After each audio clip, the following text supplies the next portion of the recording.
시청자 여러분 안녕하십니까? 한국선거방송 뉴스입니다. 중앙선거방송토론위원회가 오는 8월 열리는 2021 대한민국 열린토론대회의 논제를 공모 선정합니다. 관련 내용 자세히 알아봅니다. 중앙선거방송토론위원회가 오는 5월 13일부터 23일까지 2021 대한민국 열린토론대회 토론 논제를 공모합니다. 이번 토론 논제 공모는 대국민 공모를 통한 다양한 의견 수렴과 시의적절한 논제를 발굴하고 대한민국 열린토론대회에 대한 관심 유도와 홍보 효과 제고를 위해 마련됐는데요.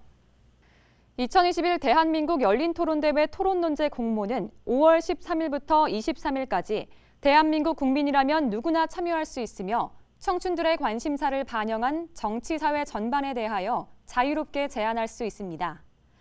참여를 희망하는 사람은 중앙선거방송토론위원회 홈페이지 내 토론대회 페이지에서 논제명과 추천 이유를 작성해 제출하면 되고 응모 참여자 중 500명을 무자미로 추천하여 모바일 문화상품권을 발송할 계획입니다. 한편 2021 대한민국 열린토론대회는 전국의 고등학생과 대학생을 참가 대상으로 한 자유토론 방식으로 오는 8월 17일부터 19일까지 온라인 예선을 거쳐 8월 21일 선거연수원에서 본선이 개최됩니다. 열린토론대회의 준결승과 결승은 10월 29일에 선거연수원에서 개최할 예정입니다. 선거 여론조사는 민주정치의 구현 수단으로서 객관성과 신뢰성, 공정성의 확보가 매우 중요합니다.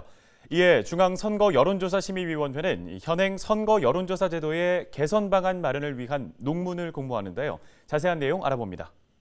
중앙선거여론조사심의위원회가 현행 선거여론조사 제도의 개선 방안 마련을 주제로 논문 공모를 실시합니다. 이번 논문 공모는 최근 선거여론조사의 신뢰성과 공정성 확보가 더욱 중요해지면서 선거여론조사에 대한 관심 제고와 전공자들의 연구 활성화를 위해 마련되는데요.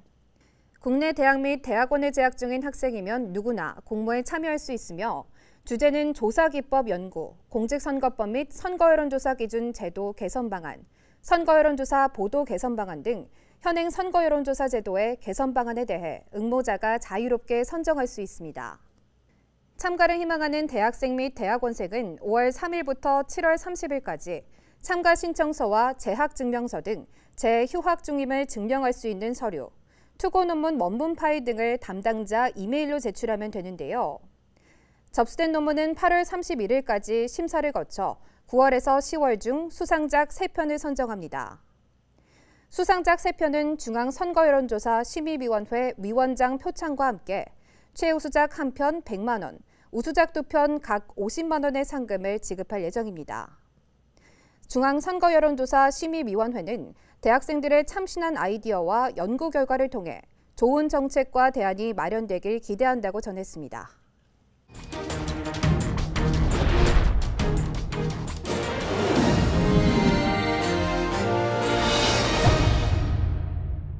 공직선거법과 관련된 다양한 궁금증을 풀어주는 이것이 궁금하다입니다.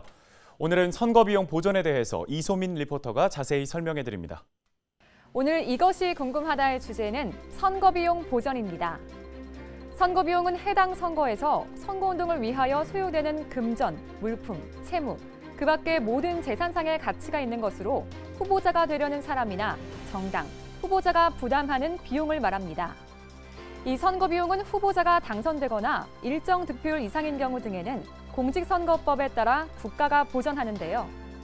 대통령 선거, 지역구 국회의원 선거, 지역구 지방의회 의원 선거, 지방자치단체의 장선거에서 후보자가 당선되거나 유효투표 총수의 15% 이상 득표한 경우는 선거비용 제한액 범위 안에서 정당하게 지출한 선거비용 전액을 보전하고 10% 이상, 15% 미만 득표한 경우에는 절반을 돌려받을 수 있습니다.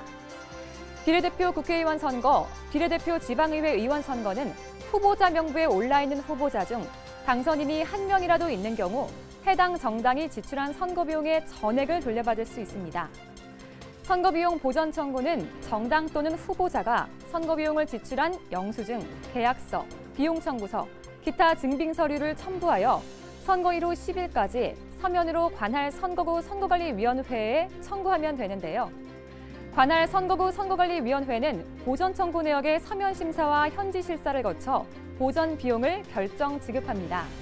그런데 선거 비용의 모든 항목을 보전받을 수 있는 것은 아닙니다. 예비 후보자가 지출한 선거 비용이나 제출한 회계보고서에 보고되지 않거나 허위로 보고한 비용, 위법한 선거운동을 위한 비용이나 기부행위 제한 규정을 위반하여 지출된 비용 등은 보전받을 수 없습니다.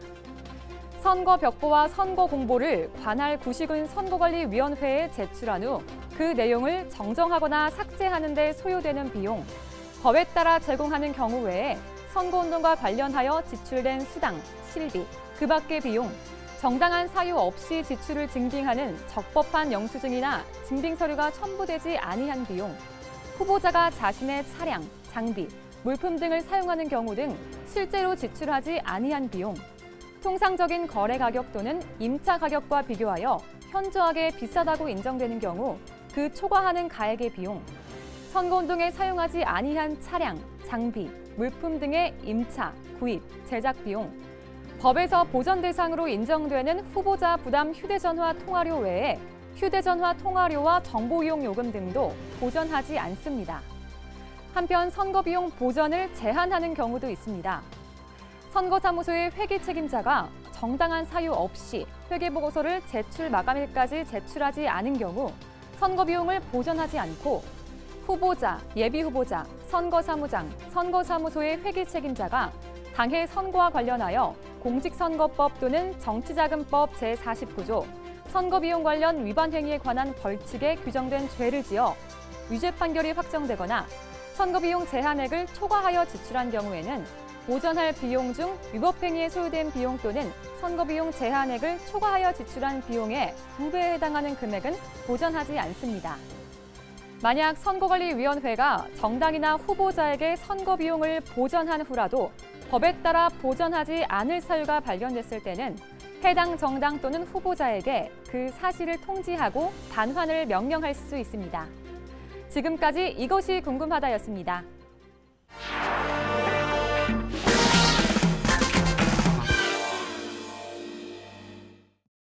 선거와 관련한 상식들을 자세히 설명해주는 선거의 디테일 시간입니다. 오늘은 다양한 나라의 선거에 대해서 알아보겠습니다. 안녕하세요. 여러분이 궁금해하는 선거의 뒷이야기를 낱낱이 아주 재밌게 풀어드리는 시간, 선거의 디테일입니다. 민주주의의 시작, 투표 때문에 우리나라뿐 아니라 전 세계 여러 나라에서도 투표를 독려하며 공정한 선거를 위한 노력을 아끼지 않고 있는데요. 그렇다면 다른 나라에서는 어떤 방식으로 선거를 진행하고 있을까요?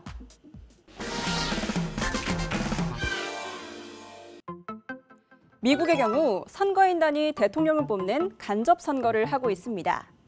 미국 51개, 각 주의 인구 비율만큼 선거인단이 정해지고 한 표라도 더 많은 표를 획득한 후보가 주 전체의 선거인단을 독식하는 방식이죠.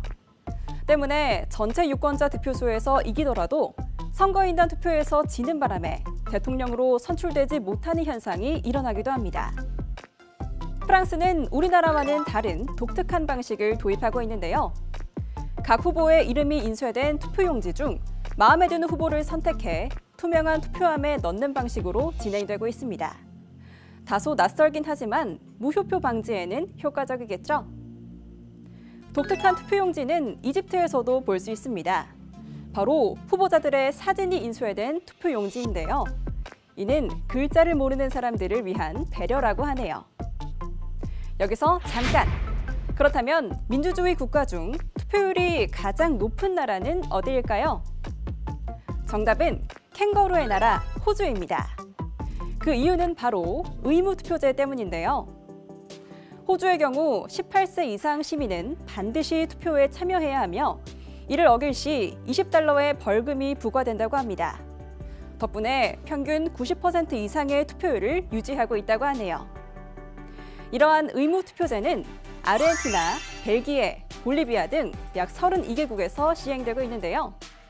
특히 볼리비아의 경우 정당한 사유 없이 투표하지 않으면 3개월간 한시적으로 여권 발급, 갱신이 불가능해지고 전기요금 납부를 할 수 없게 되는 등 각종 행정수속을 할 수 없게 되어 죽은 국민 취급을 당하게 됩니다. 결국 투표에 참여할 수밖에 없겠죠? 그런가 하면 대리인 투표가 가능한 나라도 있습니다. 바로 네덜란드인데요.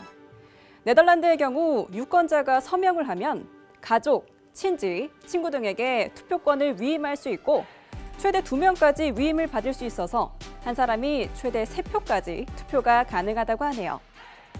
반면 필리핀과 인도에서는 신분증 도용을 이용한 이중투표를 철저하게 막고 있는데요. 투표를 마친 유권자의 손가락에 잉크를 묻혀 투표 여부를 구분한다고 합니다. 이 잉크는 2주 정도 지워지지 않고 남아있다고 하니 이미 투표한 사람에 대한 철저한 구분이 가능하겠죠. 지금까지 세계 여러 나라의 재밌는 선거 문화와 함께한 선거의 디테일이었습니다.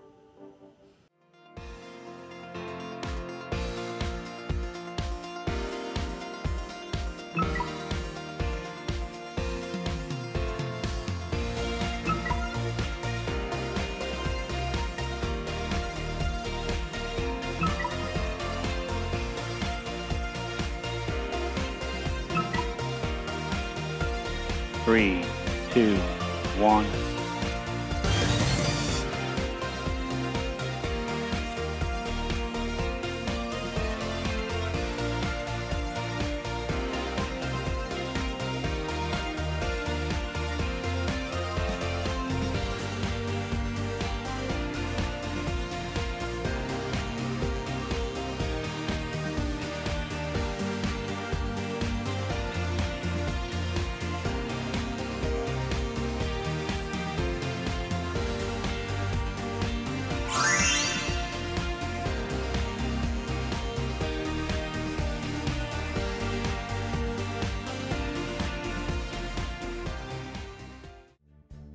중앙선거관리위원회 선거연수원이 제10회 강연 콘테스트를 개최합니다.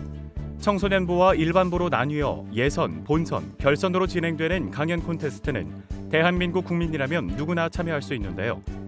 참가를 희망하는 사람은 민주주의, 주권, 선거 정치 참여의 중요성 및 정책 제안, 18세 새내기 유권자 선거 정치 참여 등의 내용으로 강의, 연극, 춤, 노래 등 형식의 제한 없이 7분 이내의 영상을 제작해 오는 7월 30일까지 선거연수원 홈페이지에 접수하면 됩니다.